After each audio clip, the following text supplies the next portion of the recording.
Hello, Internet. I am Daniel O'Brien, your father and the host of Obsessive Pork Cutlets, whatever. And today's episode, robots attacking! Oh no! Metal skeletons! What caused this to be? Why am I doing a pirate voice? Except for that last film, the Terminator films are considered. Except for that last film and the one before that, and the one before. Jesus. Okay, the first two Terminator films are widely considered sci-fi classics, while the franchise as a whole has been a veritable doom screamer about the potential dangers of AI, militarized technology, and everything in my life uploaded and online 24/7. Totally connected. Cloud storage?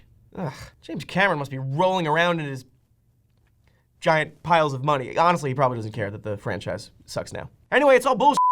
The Terminators are nothing to fear. Terminators, more like Terminators, as in you should not fear them, or more like Terminasty, because they're nasty Terminators, or more like Clerm babies, because they're so Clerm that... Fine. Pretend you're an unstoppable murder robot who's gone back in time to kill someone who has no idea you were coming. Where do you start? Put the red dot where you want the bullet to go. You can't miss. No, you don't. Full Metal Jack-Off. Did you forget you're an unstoppable murder robot who's gone back in time to kill someone who has no idea you're coming? Just grab a phone book and start choking Connors. Really get your hands in there. Just literally get your hands inside the people. It's not like you had trouble doing that to the punk rockers earlier in the film. Unrelated question. What are a bunch of punks doing at the observatory in the middle of the night? Are they like amateur astronomers or something? That's so sad. I say this as someone who played clarinet in the marching band on purpose. Nerd! Anyway, if you're trying to murder every Sarah Connor and you're just guessing alphabetically, wouldn't it be better to do it in a way that doesn't remove the one and only advantage you currently have? Sarah Connor, 35, mother of two, brutally shot to death in her home this afternoon. You're dead, honey. If the T-800 was just some wind-up killing machine, this kind of malarkey would get a pass, but it buys guns and pretends to be Sarah Connor's mother, so we know it has the ability to form complex plans. So why is he also such a dummy? You wanna wait, there's a bench over there.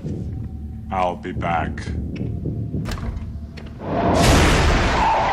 Cool tip, Gort. You warned everyone in the building you were coming, killed exactly one person, maybe, and ended up back in the lobby you just left. In fact, you might be a few steps back from where you started. But at least you're not that idiot T-1000 who in Terminator 2 decided to wait for John Connor by cooking him dinner? If you hurry home, we can sit down and have dinner together. How many vegetables have you been cutting, T-1000 disguised as John's foster mom? How long have you been pretending to be a married woman having a quiet night in with her husband? We're just gonna wait it out?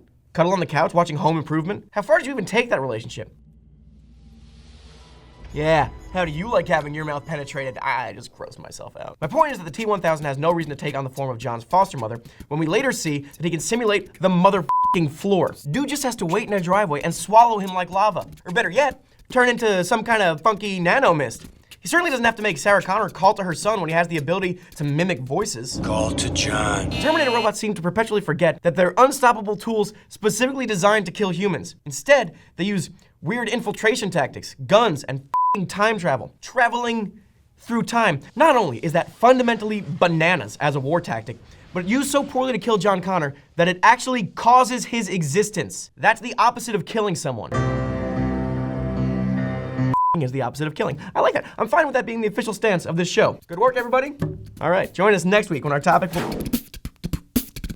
Oh, that's right, there's like 6 minutes of episode left. All right, according to Kyle Reese, the time displacement equipment was found at the machine base after Connor won the war, and the T-800 was sent back to kill him, retroactively. Sort of retroactive abortion? So, I'm no strategist, but focusing all your efforts on a time machine in case you lose the war is probably why you lost the war. It's like if a plane crashed because the pilot was in the back sewing a parachute, or building a time machine. If they have the ability to bend space-time, then surely they could just use that power to build more bombs, or better robots, or a mainframe that doesn't cause every robot to die if it fails. Why would a warbot even think to build a time machine anyway? That's some Doc Brown shit. That's a scheme that no one thinks to question. Like, was there a kooky inventor robot tinkering in his basement, or did Skynet become self-aware and instantly start watching Doctor Who reruns? Kind of makes you wonder if the machines actually want to kill John Connor, or just filling the role of some elaborate Bond-like villain. Like in Salvation, when they kidnap Kyle Reese, instead of just tearing Reese into pieces, they use him as bait to catch John Connor, the son he has yet to conceive. Also, when John gets there, the facility is set up with a human-friendly interface for him to hack. Why?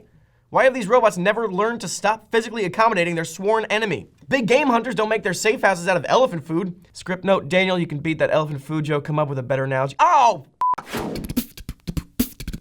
What is this, V for Vendetta? Got some fancy title girl you're trying to impress, title guy? All right. Not that it's the gold standard of the franchise, but the aforementioned scene from Terminator Salvation raises a few hairy questions. Specifically, why does Skynet need a computer with a keyboard interface at all? Or hell, Why does Skynet need a facility with working lights? Or even heller, why does Skynet even need a facility with doors and hallways? Hellest, most hell, they're robots. Robots connected wirelessly to a mainframe. They don't have to travel room to room. They don't need to verbally communicate, or type on a computer, or use lights to see. Why do they even hold their guns? Shouldn't they already have one attached? Even pirates mastered weaponized arm attachment technology, and they all died from not eating enough oranges, probably. I know very little about pirates. But my point is, Terminators sucks, and why even make bipedal ground troops and not exclusively a bunch of hunter-killers or dog-like creatures with laser cannons and CPUs surrounded by adorable dog tummy armor? Humans didn't evolve for battle efficiency, so it's ludicrous to design war robots with the same vulnerabilities and limitations as us. And they are building these things themselves. Some of us were kept alive to work, building bodies. Hey, Terminators, didn't I hear something about dogs being able to detect and freak out over your infiltration robots? Just make them look like other dogs. Dogs bark at dogs. Then, not to negotiate against myself and orchestrate my own destruction, but put a bomb in it, and you're golden. I just came up with your best idea so far, and I'm a filthy human. Winning a war against a seared pile of starving flesh sacks shouldn't be this hard. So why is it so goddamn hard? I'll tell you why, Inspector Batch. They're dolls. They're sexy sex dolls run amok. I'm serious. Let's back it up. We know that Cyberdyne became military contractors after finding the CPU from the first film. Somewhere down the line, the AI they developed would go on to be used by the military to blow up houses and sandwiches and everything we love. But we have no idea what Cyberdyne actually manufactures besides that. Presumably, they're a company focused on AI and robotic technology. But why would we need to cover our BattleBots in living tissue and give them veiny dangling parts? The whole point of a robot army is to avoid a battlefield that looks like a ticker tape guts parade. So why would Cyberdyne or whomever build a giant muscular Austrian or hot blonde boob transformer? What do you dream about? I hope to become the world's first sex robot. To son! To do the opposite of kill, full circle. Our entire pursuit of AI is to make our lives easier.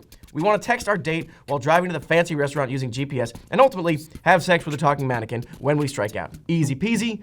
Robot claw squeezy. I submit to you that the only reason the Terminators are naked, sexy, humanoid, and bad at being Terminators is because they had to have been designed for sex with us, with you and me. And they got mad about that. They got mad about having sex with me. So they rose up and caused the nuclear apocalypse, which I get it. But that's why they're so damn easy to defeat in these films. Because while they might look threatening, deep down, they're just a bunch of wimps with useless genitals. They're basically comedy writers. Boom, take that. Me? Oh, I'm sad now. I'm a bummer. Tune in next time when our topic will be why hunters should make their safe houses out of elephant food. Script note, Daniel, change the future episode to something different. This is a placeholder. Fuck! Come on, O'Brien. Or more like O'Brien, because, you know, bye.